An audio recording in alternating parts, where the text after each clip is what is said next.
Hello everyone, कैसे हैं आप लोग। आशा करते हैं आप सभी लोग स्वस्थ होंगे और जहां होंगे अपनी पढ़ाई लिखाई को भली प्रकार से कर रहे होंगे। तो आज की वीडियो में हम लोग डिस्कस करने वाले हैं excretory product and there elimination, यानी उत्सर्जन और उससे उत्सर्जी पदार्थों को। तो फटाफट इस वीडियो को जो फर्स्ट टाइम देख रहे हैं वो वीडियो को लाइक करें, चैनल को सब्सक्राइब करें और साथ साथ बेल आइकन प्रेस करना ना भूलें, जिससे उनको नए नए वीडियो देखते रहे। तो फटाफट आज का वीडियो स्टार्ट करते हैं। जैसा देख पा रहे हैं कि सबसे पहले बात करते हैं उत्सर्जन क्या होता है, यानी एक्सक्रिएशन होता क्या है। तो हमारी बॉडी में बहुत सारे एक्सक्रीटरी प्रोडक्ट होते हैं। हमारी बॉडी में बहुत सारे एक्सक्रीटरी प्रोडक्ट होते हैं, जैसे CO2 है, यूरिया है, अमोनिया है। इन सभी प्रोडक्ट को बॉडी से बाहर करना एक्सक्रिएशन या उत्सर्जन कहलाता है। यानी शरीर से उत्सर्जी पदार्थों को बाहर करना या निकालना उत्सर्जन कहलाता है। अब ये उत्सर्जी पदार्थ कौन कौन से हो गए?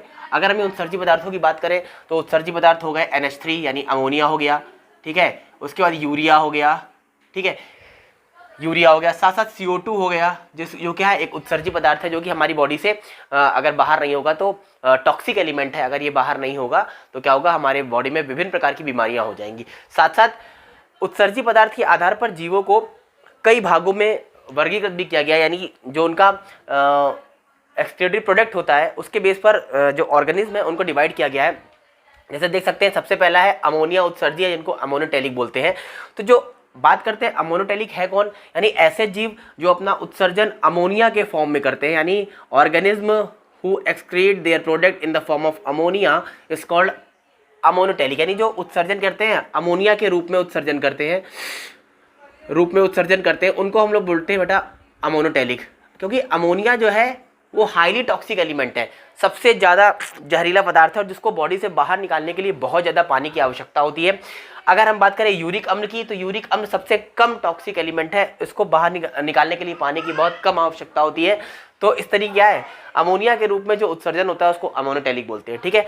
अब किन में अमोनोटेलिक होता है, जैसे आप फिगर में देख पा रहे हो, जितने भी एक्वाटिक आर्थ्रोपोडा है, यानी जलीय आर्थ्रोपोडा, यानी एक्वाटिक आर्थ्रोपोडास जो है, एक्वाटिक आर्थ्रोपोडास, जलीय आर्थ्रोपोडा जिनको बोलते हैं, जिसमें आपके क्रैब्स, केकड़ा वगैरह आ जाता है। उसके बाद दूसरा कौन है, हम बात कर सकते हैं इसके बाद जितनी भी बोनी फिशेज होती हैं, बोनी फिशेज होती हैं, ठीक है ना, अस्थिल मछलियाँ जिनको बोलते हैं। उसके साथ साथ कौन होता है, आप फिगर में देख सकते हो, ये बोनी फिशेज है।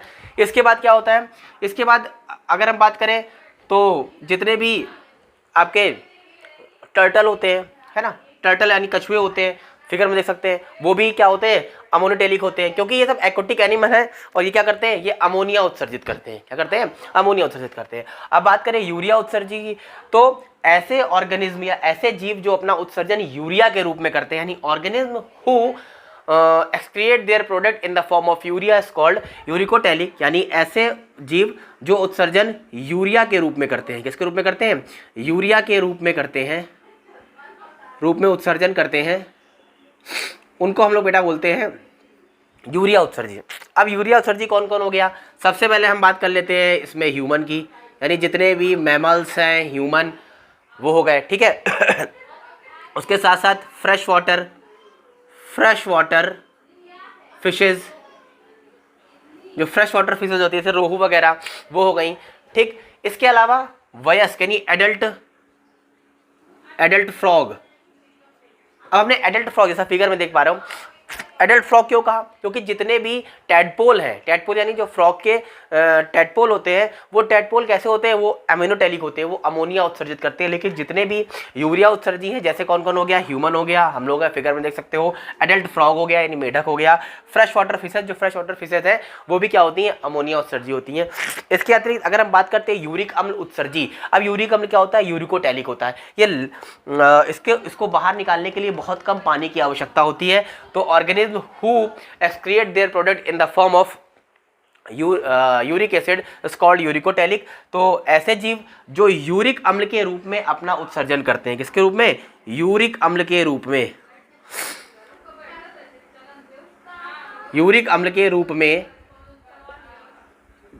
उत्सर्जन करते हैं, यूरिक अम्ल के रूप में उत्सर्जन करते हैं, उनको हम लोग बोलते हैं यूरिकोटेलिक। अगर हम इसके एग्जाम्पल की बात करें तो इसमें कौन कौन आ जाएगा, इसमें ऑल बर्ड्स आ जाएंगी, जितनी भी बर्ड्स हैं वो सब इसमें आ जाएंगी। फिगर में हमने दिखा रखा है। उसके बाद रेप्टाइल्स,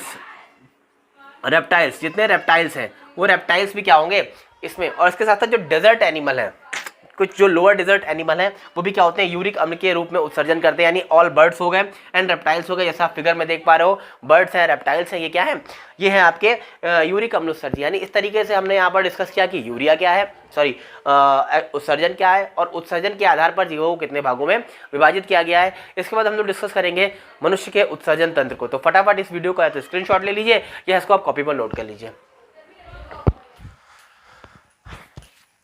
तो आप डिस्कस करने वाले हैं एक्सक्रीटरी सिस्टम ऑफ ह्यूमन, यानी मनुष्य का उत्सर्जन तंत्र। तो देखते हैं मनुष्य के उत्सर्जन तंत्र में कौन कौन से अंग हैं जो सहायक होते हैं। जैसा फिगर में आप देख पा रहे हो कि मनुष्य के उत्सर्जन तंत्र में वन पेयर ऑफ किडनी, यानी एक जोड़ी किडनी होती हैं। दूसरा वन पेयर ऑफ यूरेटर्स, यानी एक जोड़ी मूत्र वाहिनियाँ होती हैं। तो ये आपको पतली नलिकाकार संरचना दिखाई दे रही है जो कि किडनी से निकल रही हैं, उनको मूत्र वाहिनियाँ बोलते हैं, यानी एक जोड़ी मूत्र वाहिनियाँ होती हैं। एक यूरिनरी ब्लैडर होता है, एक मूत्राशय। ये जो नीचे एक आपको दिखाई दे रहा है, एक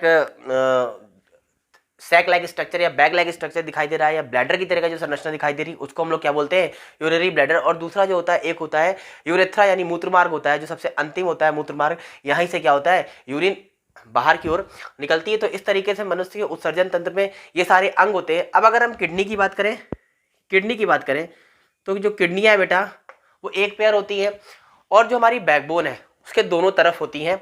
और कहाँ पर होती हैं, थोरैसिक 12 पेयर के और लंबर जो L5 होती है L3 के बीच में होती है। यानी जो हमारी रिब्स है, जो 12वीं पेयर की रिब्स है, जो रिब्स है उसके और जो L3 है उसके बीच में स्थित होती है। और दोनों बेटा ये आमने सामने नहीं होती है, दोनों आमने सामने नहीं होती है। बाईं ओर वाली दाहिनी से थोड़ा सा ऊपर होती है, जैसा आप फिगर में देख पा रहे हैं। दूसरी चीज, इसके ऊपर, इस देखिए आप किडनी के ऊपर एक ग्रंथि जैसी संरचना दिखाई दे रही है, जिसको हम लोग बोलते हैं अधिवृक्क ग्रंथि या एड्रिनल ग्रंथि, अधिवृक्क ग्रंथि या एड्रिनल ग्रंथि, जो कि एक एंडोक्राइन ग्लैंड है, जो कि एक इमरजेंसी हार्मोन सिक्रीट करता है। उस इमरजेंसी हार्मोन का आप नाम हमें कमेंट करके जरूर बताएंगे। इस तरीके से ये जो मनुष्य का उत्सर्जन तंत्र है उसमें सारे ऑर्गन के बारे में डिस्कस किया गया है। इसके बाद हम लोग एक एक करके इनकी संरचनाओं का अध्ययन करेंगे। तो अगले वीडियो में हम लोग डिस्कस करेंगे मनुष्य की किडनी की जो स्ट्रक्चर है उसको डिस्कस करेंगे। तो ये वीडियो आपको कैसा लगा कमेंट करें, साथ साथ वीडियो को लाइक करें। और हाँ, अगर ये वीडियो आपको हेल्पफुल लगता है कि आपको कुछ नॉलेज दे रहा है, तो इसको अपने एक या एक से अधिक दोस्तों के बीच में जरूर शेयर करें। साथ साथ चैनल को सब्सक्राइब करें। धन्यवाद।